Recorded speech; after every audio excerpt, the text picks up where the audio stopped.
Last షాట్‌లో చెప్పాను కదండీ! హైదరాబాద్ అయితే వచ్చేసామని. ఇంటికొచ్చేసరికి టైం అయితే 2:00 అయ్యింది. వంట చేసేంత ఓపిక లేదు. ట్రైన్‌లో కూర్చున్నట్టుగానే ఇంకా ఒళ్ళైతే ఊగిపోతుందనమాట. ఇంకా మా హస్బెండ్ అయితే బావర్చి నుంచి స్విగ్గీలో ఫుడ్ అయితే ఆర్డర్ పెట్టారు. అదైతే వచ్చేసింది. మేము లంచ్ అయితే చేసేసామండి. ఇంకా ఈవినింగ్ అయితే పిల్లలిద్దరిని తీసుకొని కరాటే క్లాస్‌కైతే వెళ్ళాను. ఇంటికొచ్చేసరికి మా ఇంటి దగ్గర బాబండి సంజు ఈ రిమోట్ కార్ కొనుక్కున్నాడంట. దాన్నైతే తీసుకొచ్చారు. పిల్లలంతా ఆడుకుంటున్నారు.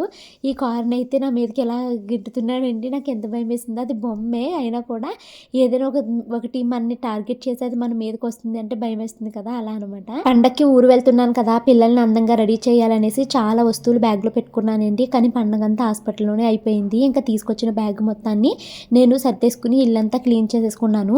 రేపైతే పిల్లలిద్దరికీ స్కూల్ ఉంది కాబట్టి వాళ్ళైతే స్కూల్ బ్యాగ్స్ సర్దుకుంటున్నారు. ఇలా పెన్సిల్ బాక్స్ అయితే సర్దేసుకుందండి. ఇంకా రేపు స్కూల్‌కి వచ్చేటప్పుడు పిల్లల్ని ఫోటోస్ అయితే తీసుకొని రమ్మని టీచర్ అయితే చెప్పారండి. సో వాటినైతే మా హస్బెండ్ ఇలాగా కలర్ ప్రింట్స్ అయితే తీశారు. ఇవి బ్యాగ్‌లో పెట్టుకున్నారు.